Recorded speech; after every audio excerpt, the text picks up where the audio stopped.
জীবনের কোনো পরিস্থিতিতে যদি এই দৃশ্যটা আপনার সামনে আসে যে আপনি যাদের থেকে সাপোর্ট পাওয়ার আশা রাখার পরও সাপোর্ট পাচ্ছেন না, আপনরাই দূরে সরে যাচ্ছে, মনে রাখবেন আপনার আল্লাহ আপনার উপর দয়া করা শুরু করেছেন। সুবহানাল্লাহ। ওই বিপদ থেকে আপনি যাদের সাপোর্ট নিয়ে উঠতে চাচ্ছেন, রব চাচ্ছেন আপনাকে কেউ না করুক সাপোর্ট, আপনার আল্লাহই স্বয়ং আপনাকে সাপোর্ট করতে চাচ্ছে বলেই মানুষকে দূরে সরাই দিচ্ছে। সুবহানাল্লাহ। জীবনে যদি কখনো দেখেন কাছের মানুষ দূরে সরে যাচ্ছে, বেঈমানি করছে, দুই নম্বরই করছে, চোখ উল্টাই ফেলছে, আপনি বুঝে নেবেন আল্লাহ তাআলা আপনাকে দুনিয়ার আসল চিত্র দেখাচ্ছে। আপনি যেন বুঝতে পারেন আপনার আপন বলতে আল্লাহ ছাড়া, আপনার আপন বলতে আপনার নবী ছাড়া আসলে আর কেউ নাই, আসলে কেউ নাই, আসলে কেউ নাই। আপনার ভালোবাসার অধিকার পাওয়ার একমাত্র আল্লাহর আছে, স্রষ্টা হিসেবে নবীর আছে। আপনার উম্মত হিসেবে আপনি ভালোবাসবেন আপনার নবীকে, আপনি আল্লাহকে ভালোবাসবেন, আপনার নবীকে ভালোবাসবেন। এই বুঝটা দেওয়ার জন্য আল্লাহ অনেক সময় দুনিয়ার এই বাস্তবতা আমাদের সামনে এনে দেয়। অনেক ভাই বোন, ভাই ভাই এমনও আছে মানুষের কথার ফাঁদে পড়ে, ভুল বোঝাবুঝির কারণে কিংবা মেজাজ গরম থাকার কারণে দুই চারটা কথার শিকার হওয়ার কারণে হয়তো কোনো একটা সময় দূরত্ব হয়েছে, কিন্তু এখন একজন আরেকজনের সাথে মিলতে চায়, বসতে চায়। ওনাদের মাথায়ও চলে আসছে বাঁচবো আর কয়দিন, বুড়া তো হয়ে গেছে, কিন্তু ভাইকে এখনো বুকে জড়াতে পারলাম না, অনেক দিন হয়ে গেল।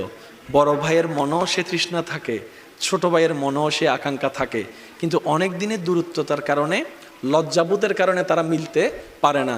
আমি আমার ভাইদেরকে, যুবক ভাইদেরকে অনুরোধ জানাবো, যদি এরকম কোনো ফ্যামিলি কন্ডিশন হয়, আপনারা যুবকরা মিলে, ভাইরা মিলে, চাচতো ভাই জ্যাঠতো ভাইরা মিলেই আপনারা উদ্যোগটা নেন, ভাই ভাইকে যেন জড়াই ধরতে পারে, ভুল বুঝাবুঝি যেন শেষ হয়ে যায়। কথা বলেন ঠিক কিনা? বান্দা বান্দাকে মিলানোর কাজ করবে, আল্লাহ সেটা দেখে গুনাহ মাফ করে দিবে। সুবহানাল্লাহ। আমি শুনি না, আরো জোরে বলেন।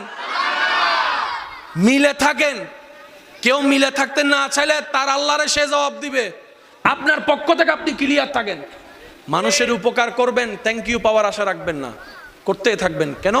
সে আপনার রবের বান্দা, আপনি বান্দার জন্য করবেন, ওই বান্দার আল্লাহ আপনার জন্য করবে। আমরা অনেক সময় বলি তার এত উপকার করছি, সে আমার সাথে ডাইরেক্ট চোখ উল্টাই ফেলছে। বা এটা দুনিয়ার নিয়ম, আল্লাহ তো এটাই বুঝাতে চায়, এটা দুনিয়া, এটা জান্নাত নয়। আল্লাহর কাছে সবসময় একটা ফরিয়াদ করবেন, আল্লাহ তুমি আমাকে যতদিন ইচ্ছা এই দুনিয়ায় রাখিও, কিন্তু সে থাকাটা যেন তোমার পছন্দের হয়। আল্লাহ যতদিন আমার নিঃশ্বাস চলবে, সেই নিঃশ্বাসটা যেন তোমার পছন্দের সময় কাটে।